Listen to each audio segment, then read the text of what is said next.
Fermented onions with fresh herbs. This is a delightful tasting and simple recipe that when added to a lunch or a dinner meal will elevate it to a new level of yum.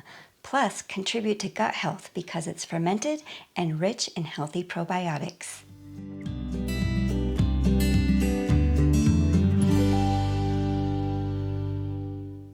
Not all species of beneficial microorganisms do the exact same job in the body. That's why probiotic diversity is so important. There are hundreds of species of probiotics, and capsules that are bought and sold from a store typically only contain a select handful. That's why it's important to eat a variety of fermented foods. Each type of fermented food introduces different microbes to the body that are beneficial to our health. For example, the probiotic profile of sauerkraut is different from, let's say, the probiotic profile of kombucha or kimchi. Fermented onions are no different. The probiotic strains we hear about the most and are most commonly sold in supplements are, for example, Lactobacillus acidophilus, Bifidum, Plantarum, and Brevis, just to name a few. A scientific study found these probiotic strains to be most dominant in fermented onions. These are very unique strains that you will not find sold in a probiotic bottle. So the takeaway to this is diversify your gut microbiome by eating a variety of fermented foods and add fermented onions to the list. Let's get started with today's recipe. A link to the written recipe is provided in the description. You're only going to need 3 simple ingredients. Onions, any color will work. I have found red onions and other types of sweet onion varieties like Walla Walla to be extra delicious when fermented. A handful of fresh herbs. If you aren't growing your own herbs, store-bought ones like these will work just as well. Lastly, salt will be needed to make the brine. Do not use a salt that has anti-caking agents added because these chemicals can cause a fermentation to fail. Read the ingredient label to know whether or not your salt contains them. The best salt to use is one whose ingredients say salt and only salt. Let's make the brine first by adding the salt to the water. Mix to stir thoroughly, then set it aside for later use. Peel the onion, then slice the onion. Thick slices, like what I'm doing, are going to keep their integrity more throughout the fermenting process. So by the end of the 2 to 3 weeks, they will still have crunch and some firmness to them. Slice them to the width of your preference. Whether you go thick or whether you go thin, both will ferment and be equally delicious, so it's your choice. Here's another note. The thinner the slice, the more flexible the onion will be at the beginning and will load into the jar nicely. If you do thick like this, they'll need to be further cut so that they better fit into the jar. Place the onion in a large mixing bowl. Now add a handful of the chosen herb. Here I'm using thyme, but I also made other versions with tarragon and rosemary. Pour the saltwater brine over the contents in the bowl and toss about to coat the onion and the herbs with the brine. Right now the onion integrity is quite stiff, but we're going to allow the onion mixture to rest in the saltwater brine for 1 to 2 hours. The salt is going to begin working on the onion, drawing out its juices and softening its structure. Here's a quick example of how easily the onion slice snaps when folded. 30 minutes later, we'll give everything another toss in the brine, and remember to wash your hands each time before mixing the onions again. And you'll see here how the onion is now softening and gaining some flexibility. 60 minutes now, and we'll do one last toss. It may look similar to the 30-minute flex test, but since I can actually feel the onion, I can tell that it has noticeably more bounce to it than before. To load the jar, take a handful and drop it into the jar. I find using a canning funnel always helps when loading the ingredients. After a handful or two, use a tart tamper like this or another type of mallet and press the mixture down. Then add a couple scoops of the brine. Repeat the process by adding another handful or two. Press it down, add some brine. I'm getting towards the end here, so I'm just going to pour the rest in.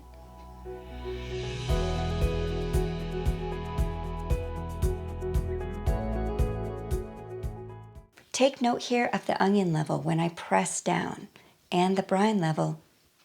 The onions are going to decompress even more throughout the fermenting process, so we want to load the jar quite full. I'm going to add some more onion here to bring the level up. But if your onion level is already there, no need to add more. Since it is quite full, add a plate underneath before adding the fermenting weight to catch any possible brine overflow. Push the weight down as much as you can. And FYI, do not skip the weight. The weight ensures the contents stay submerged beneath the brine. The brine protects the food from harmful microbes and from mold. In a couple of days, when the CO2 bubbles begin forming, those gases will start pushing the onions up to the surface. Once any of the onions or herbs come in contact with the surface oxygen, mold can possibly develop. We don't want that, so always use a fermentation weight. See how full this is? This is what we want. Now I'm going to take a clean spoon and remove any surface floaters. Place a loose lid on the jar, then leave on the countertop for 10 to 21 days at room temperature. Setting the jar on a towel or a dish will catch any brine overflow that may occur during the first week of the fermentation period. So how long do you decide to ferment the onions? 10 days or 21 days? That's up to you. Flavors and tenderness develop with time, and so does the probiotic profile and its nutrients. Give the onions a taste test on day 10 and decide from there if you want to ferment them longer or if they seem absolutely perfect right then and there. I always keep a daily eye on things during the first week of fermentation, since the first week is the foundation and will set the course for the entire fermentation period. Plus, the first week is also where the most action tends to happen. So if everything's going well on week 1, it's a very high probability everything's going to go just perfectly week 2 and week 3. Within 48 to 72 hours, CO2 bubbles will begin forming. I'll push the weight down here so that you can see the bubbles. This will most likely cause some floaters to rise up, so I'll immediately remove them with a clean spoon to avoid any future mold issues. And by the way, me pushing the weight down, that was just for demonstration purposes. If everything is safely submerged beneath the brine, then you do not need to agitate anything. Within a few days, you will notice that the colors will begin to change to more muted tones. This is normal. Plus the brine will become cloudy. This is also normal. Next, this is something that I like to do, but it's not required. I take a pH reading of the fermentation so I can track its development during the first 5 to 7 days. The pH will tell me whether or not the fermentation is taking sound hold or if it's floundering. On day 1, the pH will read above 4.5. This is considered more of a neutral pH. By day 3 or 4, and no later than day 5, the pH should drop below 4.5, becoming acidic. A pH of 4.5 or lower, preferably even between 3 and 4.0, is what I call the safety zone. The beneficial bacteria, such as lactobacillus, feed on the natural sugars in the food and release acid byproducts.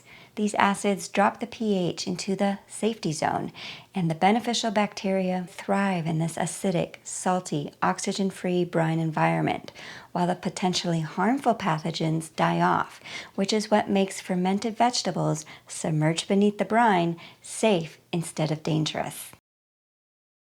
If by day 5 the pH has not dropped below 4.5, that indicates the fermentation is not taking hold and the food will soon spoil. Additionally, you need to also smell the fermentation. A light, soury, sweet smell is what a normal and healthy fermentation should have. If ever there is a rotten or foul smell, that's caused by bad bacteria proliferating and taking over.